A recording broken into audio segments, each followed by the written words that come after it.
Hello everyone, this is Dan Downs and I'm going to go over the ADDIE model in digital pedagogy and how it connects together. This video is subtitled in Spanish, so you will have an opportunity if you speak Spanish to be able to follow along. Please like and subscribe and hopefully you enjoy the video. Just to start off, I'm going to give you a basic overview of the ADDIE instructional design model. The ADDIE instructional design model is aimed at giving an iterative approach to instructional design. There's the analysis phase in which the instructional designer is clarifying the instructional problems and objectives that are needed with the course and identifying the learning environment for the learners. There is the design phase in which the design of the course begins. Learning objectives, assessments, instruments, exercises, and content is begun to be looked at and chosen and selected for the course. This needs to be systematic and specific so that it's targeted for specific courses and it's logical. Students can follow along with the process and they can understand the design of the structure of their learning. The design phase may also involve writing and creating a document which outlines the course and the instructional objectives of the course. And then you move into the development phase. In the development phase, that's where you're actually creating the course, you're putting the instructional design elements of instructional objectives to targeted learning objectives, and you're beginning to develop and create content that meets the students' learning needs. There's storyboarding, there's multimedia that may become important at that point. People begin testing the course and seeing how the content flows and whether learning objectives are being met. Then there is the step of the implementation phase. At the implementation phase, you're basically testing the course. You have a course developed, you've put it in place, you have instructional objectives, you have content to meet those instructional objectives, and a guide for instructors to put those into place. Facilitators have a clear message of how the content is to be taught, the delivery, there are delivery methods that are clearly laid out, and how the course is assessed is in place. At this phase of implementation, it's also an important stage to also look at the course and begin to evaluate the effectiveness of the pieces in place. And that moves us into the evaluation phase. Once the evaluation phase begins, you're beginning to look at what was successful within the course design. Were students engaged at one point and not another? Are there formative and summative learning points of assessments that allow you to understand what was learned and what may need improvement in the course? And with ADDIE, this is an iterative process. So after the evaluation phase, it is important to go back through these steps and improve the course. So that is the basics of the ADDIE course design model, is that you move through these phases and then you iteratively update the course. So the basics of this video is really around how does digital pedagogy fit into this instructional design model. So what is digital pedagogy? That's a really important question that's not always answered really well. So I have some resources at the end of this presentation which go over digital pedagogy and supports from research-based locations around what digital pedagogy is and how it's important. But I've also developed my own little brief 3-point kind of identification for important elements of digital pedagogy. My very first one is a thoughtful approach to instruction in pedagogy. And this exists in other research, but this is basically that the instructor is thinking thoughtfully around what resources and instructional practices they want to bring to the table and how they're shifting their prior practices to support these new digital resources that are available. So they may shift in-person lectures and videos to answering student questions of the content in person. So they may provide a video so that during the class time in a flipped model, they are talking about questions that come from the video. This is a way of taking, that multimedia and using it in different time-based ways to be able to assess student understanding in real time when they have the student in person. It's also related to, you could have digital libraries and digital formative and summative assessments to support specific scaffolded learning. So what I mean by that is you might have available libraries of digital resources that are scaffolded to the course content and created and curated specifically for that purpose, whether it's links to research articles or digital books, all aligned with the course content in a sequential manner.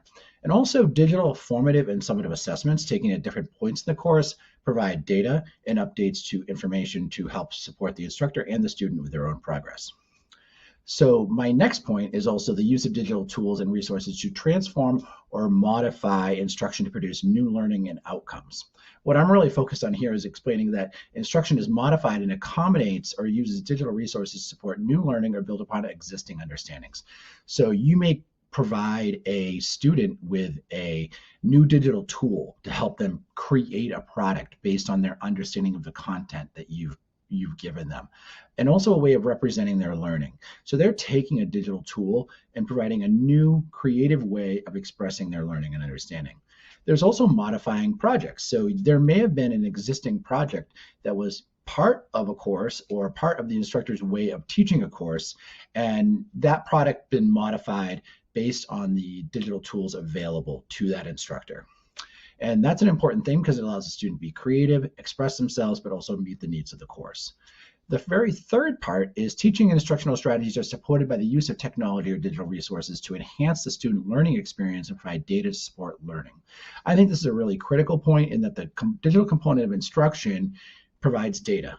So there is formative data, there's pre-course data, there's during the course data, there's engagement data that enhances not only the student's understanding at specific parts of the course and the instructor and the learner's understanding of that, but there's also what skills that the learner needs to have in order to be successful within the course. And that's really important because as these courses go more online and there's a tremendous amount of resources that students are asked to access more consistently, their skills in accessing and using these digital tools is also incredibly important. So, but also is the data. So for both students and instructors, it's very important for them to have data to support the next level of instruction and what students need to learn. But there's also the instructional strategies that the educator might use to help students learn them. And that's also identifying specific skill sets that might be necessary for them to be successful. Now, students can track their progress, is a very important part. Having them understand that they are progressing through a course successfully, they are building upon scaffolded learning opportunities, and that they have data to help secure their next understanding of the next level of targeted instruction.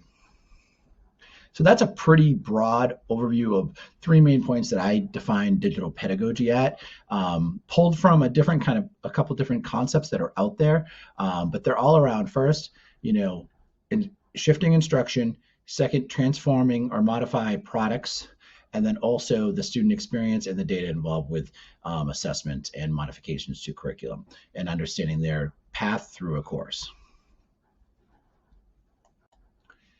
Digital pedagogy with ADDIE. So here, this is where I'm bringing the conversation together around digital pedagogy with the ADDIE model. So why is digital pedagogy potentially really important within the ADDIE model? And first of all, within the analysis phase, digital pedagogy allows us to utilize existing data to understand how do we want to shift maybe how a course is designed, what are potential trends that are impacting the course, and also recognize what are needs of the course that we may not have figured out before, whether it's due to new technology changes or new availability of student learning data. And what are the platforms that we might consider for the delivery of this course and what's available to us from a technology or digital learning side, and what essential technologies are required for an equitable access to the course for all learners, so that all learners have the technology that allows them to access the course successfully and be successful. Is an incredibly large part of the first step of a course design related with digital pedagogy. With the design phase, we're looking at not only evaluating platforms which might be best for delivering course materials, but also the assessments, what multimedia may be included, what data collection points might be included part of this process. Are there gamification strategies or media resources which are going to support the instructor at delivering the content in an engaging way, and also keeping students engaged and also meeting learning outcomes? And also allow them to express their learning in their own way so they can expand beyond traditional methods of expressing their learning. Also, at this point, skills and competencies related to the course ought to be addressed, and what will those skills and competencies be as we begin to layer the course with the digital tools. And the resources related to the course development need to start to be integrated into the design, knowing that they're going to exist. Now, as the course begins into the development phase, it's important to understand what are the technologies that are necessary to help students be successful through the course, and what are the trainings that might be needed, what are the framework of skills that might be needed by not only the educator, but also the students to be successful in the course.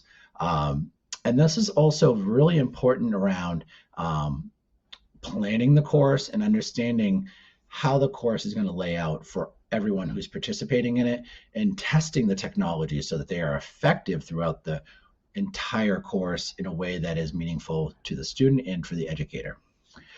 That's the development. That's the creation of the course. That's taking the learning objectives, that's taking the sequencing of the course and putting into a method that as a delivery method, which is supported by multiple different types of digital technologies, but meaningful and purposeful ones.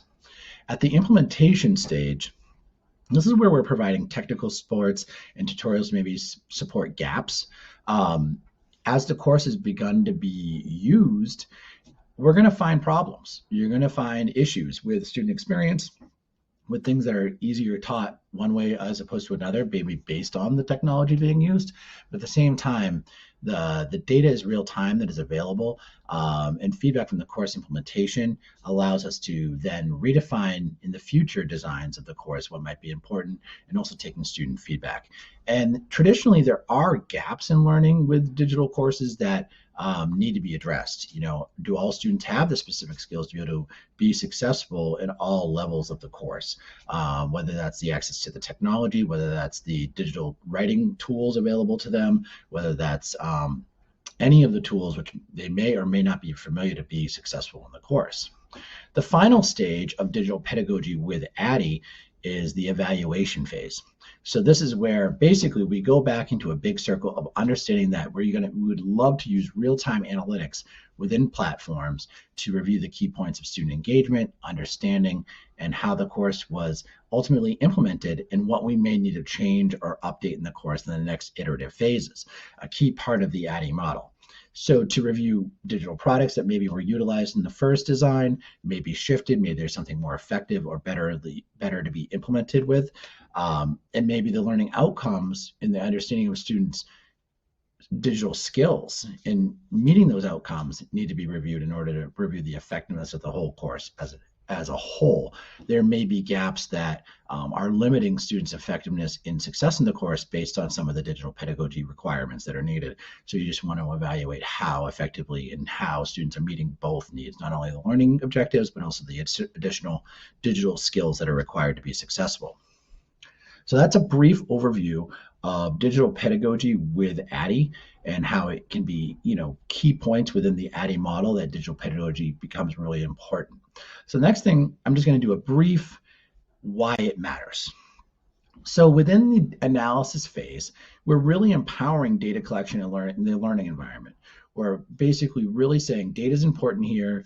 It really impacts the design of the course in terms of digital pedagogy, what strategies are going to work, where student learners are, and that data is available through technology tools, and it's an important part to include within the design model. The next part is within the design phase, how potential technology instructional practices support learner outcomes. So we're identifying platforms. We're looking at the ways that we best want students to learn with the technology. Do we want to add more gamification? Do we want to add additional strategies that utilize media resources? Are the media resources aligned effectively? Can they be changed if we need them to be, if they become outdated? An important factor in designing a course nowadays is how often do these resources need to be outdated to be relevant and be effective? And do the course development, is it supported by effective digital tools to begin with? Are we asking students to use the effective tools to meet their learning outcomes? And do students have the skills to meet those outcomes with the tools from other learning experiences? So those are the first two major parts of ADDIE and why digital pedagogy matters. The final three parts here is the development phase, how the course structure supports instructor and student experience. Are the course technologies integrated properly? Are students having a positive experience within the course with the digital technology that's been implemented? Do students have the basic framework of skills to be successful? Our designers is the vision of designers in terms of storyboarding a course possible in a way that technology completely supports it? And are we able to test the resources that are being implemented within the course to see if they're effective prior to the implementation? And so the next step, the implementation phase, we would review how digital learning skills and accessibility needs impact design. So now that we have, designed a course that requires technology skills, adds layers of how technology adapts instruction and also learning, we now need to see, is it effective, and do we have the technical supports to upskill learners if they don't necessarily have a specific skill to be successful? And how does that affect the accessibility of the course? An important step to consider within digital pedagogy.